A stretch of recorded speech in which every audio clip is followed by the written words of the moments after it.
bá jáde. Kò sí dáríjì fẹ́ni tó bá jáde. Kò sí dáríjì fẹ́ni tó bá jáde. Àyàfi kókó fún sọ. Kò sí dáríjì fẹ́ni tó bá jáde. Kò sí dáríjì fẹ́ni tó bá jáde. Àyàfi kókó fún sọ.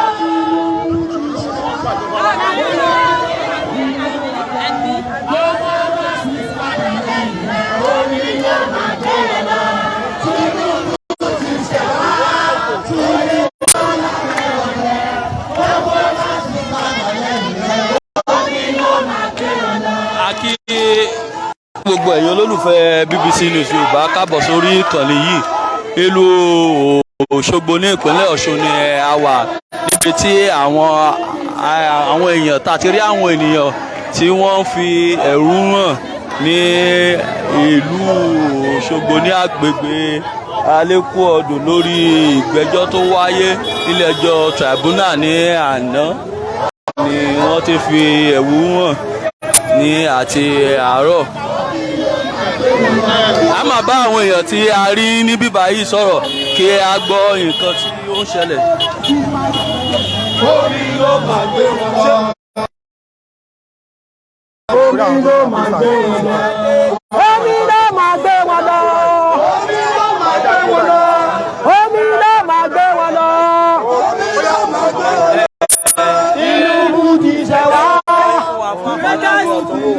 Orúkọ mi ni Comrade Hafiz Adébáyọ̀ Mukaila tí gbogbo yẹn pè ní General Infinity. Kí ni nǹkan tó ń ṣẹlẹ̀ akẹ̀lérò tó pọ̀ nìyí? Ẹ rí wípé gbogbo àwọn èèyàn bọ́ síta lọ́pọ̀ yanturu láti fi àìdùn ọkàn wọn hàn sí bí àwọn àjọ elétò ìdájọ́ tí wọ́n dá ẹjọ́ tó súyọ níbi awuyewuye ìdìbò nípínlẹ̀ Ọ̀ṣun tí wọ́n lọ dá ẹjọ́ tí a ń pè ní ẹjọ́ bùgá, ẹjọ́ jàǹkárá, tí wọ́n lọ gbé ààrẹ, wọ́n lọ gbé fẹ́lẹ́bí ìdìbò tí gbogbo èèyàn ní nípínlẹ̀ Ọ̀ṣun ní ọjọ́ 15 oṣù kejì ọdún 2022 tó fi Ademola Adeleke wọlé gẹ́gẹ́ bí gómìnà. Ìdájọ́ ilé ẹjọ́ wọ́n fi ẹ̀tẹ́ lẹ̀ wọ́n palàpálàpá, wọ́n wá lọ gbé ìjọba fún ẹni tí ìṣòro ló wọlé. Gbogbo aráàlú wá bọ́ta lónìí, wọ́n jẹ́ kó bá yé gbogbo ayé wípé ìdájọ́ náà ìdájọ́ jàǹkárá ni, ìdájọ́ náà ìdájọ́ bùgá ni. Àwọn ọmọ láwọn ò ní gbà àyàfìgbà tí ìdájọ́ òdodo tó bá múlẹ̀. Ẹ rí wípé àtọmọdé àtàgbàlagbà wọ́n ti wà níta, wọ́n káàkiri gẹ́gẹ́ bí òfin ṣe fàyè ẹ̀ lẹ̀ wípé tá à ń pè ní ìfẹ̀hónúhàn wọ́ọ́rọ́wọ́ òun làwọn èèyàn ṣe lẹ́nu láti fi ẹ̀dùn ọkàn wọn hàn pé inú àwọn ò dùn sí ìdájọ́ bùgá eléyìí tí àwọn méjì tí wọ́n fẹ́ rí pé àwọn làwọn ó determine ní tó jẹ́ fèètì gbogbo ará àtolùgbé ìpínlẹ̀ Ọ̀ṣun. Ẹ kí wàá ní nǹkan tí ẹ ń pè fún báyìí? ní tá à ń pè fún báyìí ni wípé àwọn àjọ tí a pè ní Nigerian Judicial Council ní Nàìjíríà NJC kí wọ́n tọwọ́ kí wọ́n yẹ ìdájọ́ náà wò yàtọ̀ fún pé ẹgbẹ́ òṣèlú PDP pé wọ́n ti lọ sí ilé ẹjọ́ kò tẹ́mi lọ́rùn báyìí, ṣùgbọ́n irú ìdájọ́ báyìí ó yẹ kí àwọn àjọ tí wọ́n ń rí ṣètò ìdájọ́ Nàìjíríà ó yẹ kí wọ́n máa yẹ̀ wò kí wọ́n sì máa fi ìyà tó tọ́jà àwọn tí wọ́n bá ń fèrú gbàbùkún. Torí pé bóò làwọn èèyàn ó ṣe dìbò táwọn méjì kan ó jókòó bì kan tí wọ́n sọ wípé àwọn òfin tó jẹ́ ojú ẹ̀rí lẹ̀ àwọn àmọ́ ọlú ẹ̀rí tó tẹ́ wọn lọ́rùn láti mọ̀ ṣe kíni láti mọ̀ fáwọn èèyàn. Orúkọ yín lẹ́ẹ̀kan sí. Orúkọ mi Hafiz Adébáyọ̀ Mukaila tí ògbó ń pè ní General Infinity. Níbi mo sọ̀rọ̀ lánàá náà màá tún sọ lẹ́nu. Orúkọ mi ń jẹ́ Síkírù, gbogbo èèyàn mọ̀ mí sí Bọ́ǹfìtà. Kí ni nǹkan tó ń ṣẹlẹ̀ níbí? Nǹkan tó ń ṣẹlẹ̀ ni pé à ń fi ọkàn wa fi sọ̀rọ̀ fọ́wọn èèyàn kan ṣàánú wa lórí ìbò tán yí fún wa ta nà wọ́n. APC lèmi gangan ti wá bọ̀ ìwà wọn ò dá ìwà kà bọ̀ nǹkan tí à ń bẹ̀ lọ́hùn fún kọ́lọ́njẹ́ àbí tá à ń lọ kọ́lọ́njẹ́ àwọlé kí gbogbo èèyàn dúró tì wá. Ṣùgbọ́n gbogbo èèyàn sọ wípé àbí kọ̀tù ló yẹ fẹ́ lọ bí gbogbo nǹkan tẹ̀ ṣe yìí nílẹ̀ rí sọ sí. Ìta bá ṣe báyìí ìlú kò ní mọ̀ pé ìyà ń jẹ wá ìyà yẹn ló mú wa máa ṣe báyìí káwọn èèyàn lè ṣàánú wa kó fún wa ní nǹkan tá à ń fẹ́ la fi ṣe rálì.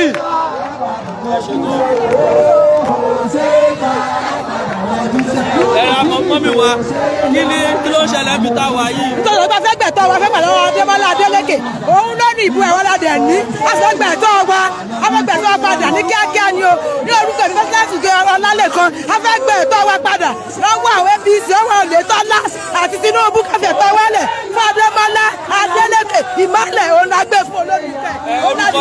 Orúkọ mi ni oyè ní ìta. kí ni wọ́n ti ẹ̀ pé fún nínú à ń fi ẹ̀hónú wọn fún ẹjọ́ tí wọ́n dá fún Ademola Adeleke lọ ní àná àgbà torí pé fúnra àwọn ọ̀sùn àwọn APC ti tú wa fẹ́ tó wà wọ́n yìnbọn wá fún wa tí wọ́n bá ti ọ̀pá wọn tí wọ́n dìbò fún wa àgbẹ̀gbà ìtọ́ wa padà kíákíá kí Ademola Adeleke wọ́n máa ṣe ìjọba ẹ̀rọ àìjẹ́bẹ́ wọ́n tún máa bàjẹ́ wọ̀ bẹ́ẹ̀ tí wọ́n àdẹ́pàwọ̀ mọ́. a kí gbogbo ẹ̀yin olólùfẹ́ BBC padà gbogbo ẹ̀yin tẹ̀tẹ̀ṣẹ̀ ń darapọ̀ mọ́ wa lórí ìkànnì yìí ìlú Òṣogbo ni a wà ní ìpínlẹ̀ Ọ̀ṣun níbi tí a ti rí tí wọ́n ti ń fi ẹ̀hónú hàn lórí ìdájọ́ tó wáyé nílé ẹjọ́ ní ìlú Òṣogbo ní àná tí àwọn ọmọ ẹgbẹ́ òṣèlú àti àwọn aráàlú tí wọ́n ní àwọn fi ẹ̀hónú hàn yìí pé ètò ìdájọ́ tí wọ́n ṣe kò tẹ́ àwọn lọ́rùn gẹ́gẹ́ bí a ti ṣe ń wò lójú òpó yìí a rí i pé àwọn èèyàn pọ̀ tí wọ́n tú yáyá sí ìta tí ó dẹ̀ tí a dẹ̀ rí i pé ní ìgboro gbogbo ọ̀pọ̀lọpọ̀ gáràjì. kí ló kọ yín mọ́mì? Orúkọ mi ni mo jèrè. kí lẹ fẹ́ kí lẹ fẹ́ kí lẹ fẹ́. ẹ fẹ́ kí wọ́n dá ìjọba padà fún. kí Demola gbàjọba rẹ̀ padà. orúkọ mi ni Kọ́láwọlé Adébáyọ̀ ọmọ Ọ̀ṣun ni mí Ademola Adeleke la dìbò fún.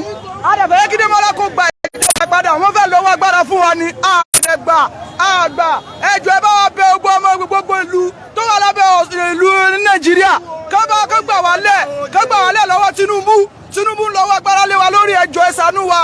Tinubu olè Tinubu olè ni wọ́n kò dá ẹjọ́.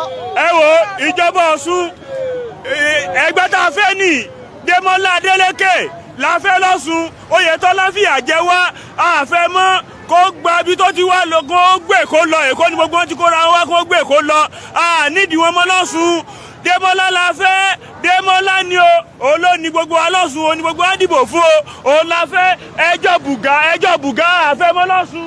gbogbo bí ó ti ṣe ń lọ ní ìlú Òṣogbo bí àwọn èèyàn ṣe ń fi ẹ̀hónú náà ni a ti ń mú wá fún yín lórí ìkànnì yìí ní àtàárọ̀ tí a ti rí pé wọ́n ṣe ìwọ́de lọ sí ọlá ìyá tí ó jẹ́ olúùlú ìlú tó jẹ́ ibi pàtàkì ní ìlú Òṣogbo gbogbo bó bá ṣe ń lọ náà la máa mú wá fún lórí ìkànnì yìí. ẹ dúró ná ẹ má ti lọ ẹ má wo fídíò lásán ẹ dákun ẹ bá wa subscribe tó já owó ènìyàn bẹ́ẹ̀ ni kó dáké ènìyàn lọ kí ẹ fi lè máa rí àwọn iṣẹ́ wa tuntun ẹ subscribe.